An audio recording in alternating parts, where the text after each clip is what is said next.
starting in 5 seconds.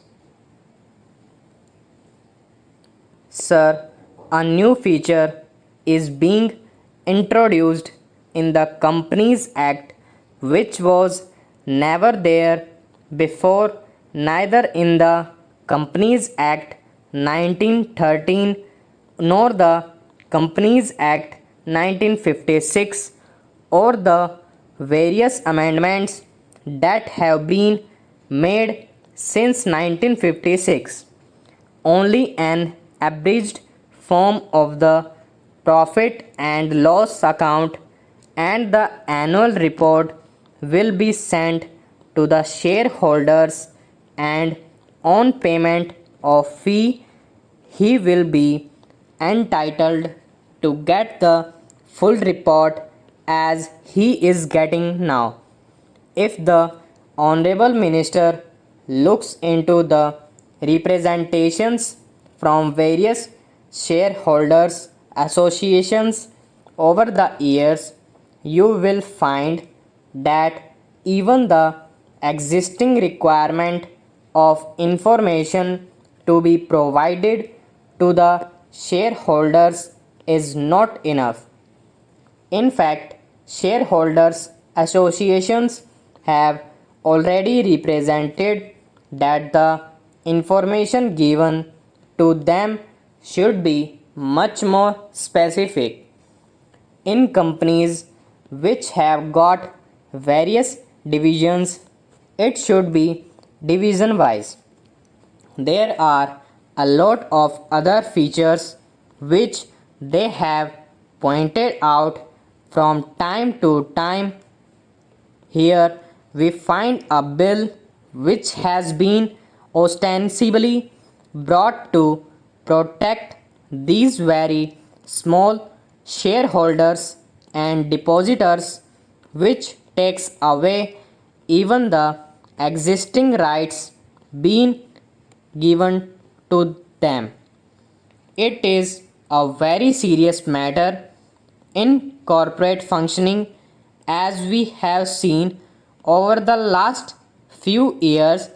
I may venture to say that even the Sachar committee recommendations have become a little out of date, because in the last 5 years, especially after this government has come to power, there has been a sea change in the operation of the corporate sector. This particular act, which is the main act governing the administration of the companies in the corporate sector, cannot be effective in respect in spite of over 600 sections and a vast army of company law administration officially all over the country. The small depositors and the shareholders will always be left at the mercy of a certain government bureaucrat or a certain department. For instance, in spite of all these powers which the company law board enjoys, this particular amending bill says that certain powers will be shifted from the High Court to the Company Law Board. It makes no difference. The ultimate authority is the government. The Company Law Board will be executing its decision through the government. Now, I want to know, if the company law is effective, then how we have got massive cases of duping. The investors are totally taken for a ride. It is totally contradictory to the spirit of the Sachar committee, which had a very socialistic approach. It is contrary, if I may submit, with your permission, to the thinking of their own Prime Minister. I do not understand who is the author of this bill. I do not understand how this kind of omnibus bill without direction has been brought. This is one of the most poorly drafted pieces of legislation that I have come across. I submit that apart from these things, if the Honorable Minister may allow me to submit, I have seen in the administration of companies for smaller things. They are more particular. If a company is not filing some paper on time, promptly they will send a notice. But there are some other companies which I know of which are not repaying their depositors.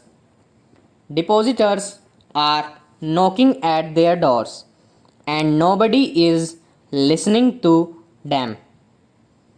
This kind of anomaly must be corrected since this is a very important act.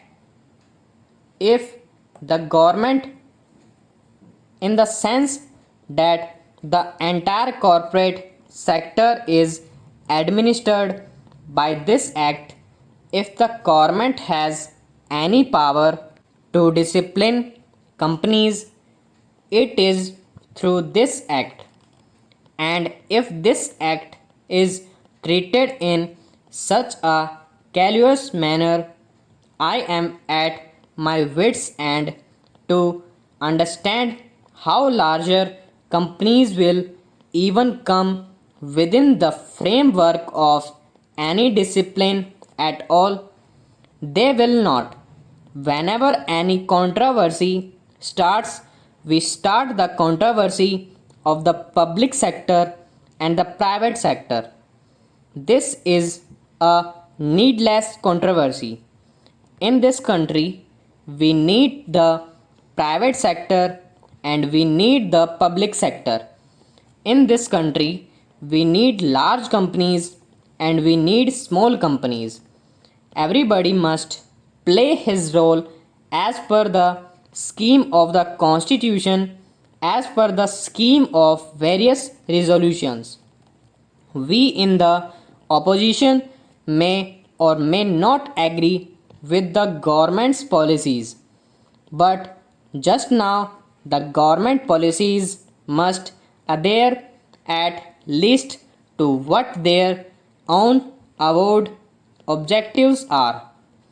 This bill does not even conform to their own pattern. It is strange to me.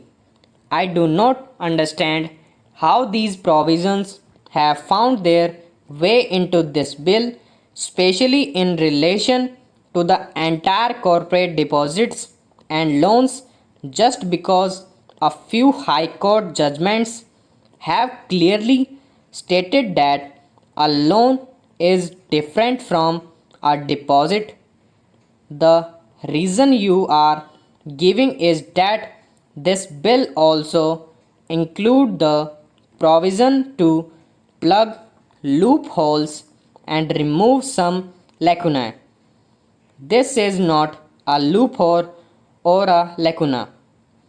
Loans and deposits are two different things, but by an act of parliament, we are trying to change the context and the meaning of the entire corporate operation and functions. Stop.